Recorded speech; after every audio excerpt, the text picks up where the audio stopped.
जैसे शरीर मिला है और जिसमें जितने तत्व हैं वो तत्व जितने इंद्रियों से रिलेटेड हैं, किसी का भी कंडेमनेशन करेंगे, अगर उसको तिरस्कृत करेंगे, आप कहीं नहीं पहुंचेंगे, वहीं और पतन के गर्त में गिरते चले जाए। सीधा सा देखिए, जानने वाला कौन है? अहंकार है, और उसको स्वीकार कीजिए। समझ जाइए, एक ही अंतर है एक पागल विक्षिप्त आदमी में और एक आदमी जो परमार्थ के लिए चल रहा है। एक ही पूरा डिमार्केशन है यस एंड नो में। Conjunctions of the power of knowing and the ego. तो जो जानने वाला है, जिसको ज्ञान से शक्ति अर्जित हो रही, तो जानने वाला दृष्टा देख रहा है। ज्ञान इकट्ठा कौन कर रहा है? अहंकार। एकदम साफ साफ देखिएगा, ज्ञान इकट्ठा कौन कर रहा है?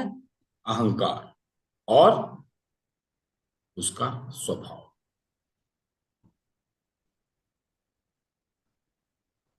अब अगर आप सारा कार्य कर रहे हैं, जो आप जैसे लिख रहे हैं, जैसे सुन रहे हैं, जैसे कर रहे हैं, यह प्रक्रिया आपको कैवल्य या सिद्धि नहीं देगी,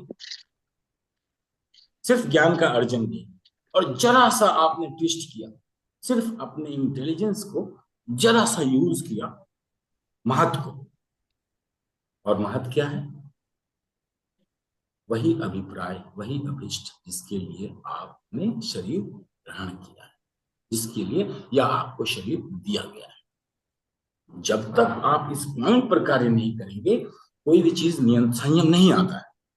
तो जैसे ही आपने उसके उद्देश्य को देखा, अभी तक एक क्रिया हो रही है, यह क्रिया सोई हुई इंटेलिजेंस कर सकती है, बुद्धि सोई हुई है।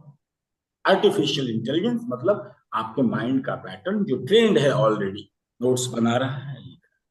और ठीक इसी प्रक्रिया में, ठीक इसी समय अगर आपने दृष्टि डाली, कहां पर? ये प्रक्रिया दृष्टा जानने वाला अहंकार से कैसे जुड़ा हुआ है, उसका उद्देश्य क्या है? दृष्टा और अहंकार का रिलेशन में इसका उद्देश्य क्या है? जैसे ही आप पर्पज लाएंगे, आपका महत्व प्रस्फुटित होने लगेगा, एनलाइटनमेंट की प्रोसेस शुरू हो जाएगी। अन्यथा वही प्रोसेस है, वही किताबें हैं, हजारों शास्त्र हैं, लाखों करोड़ों लोग करोड़ों साल से पढ़ रहे हैं।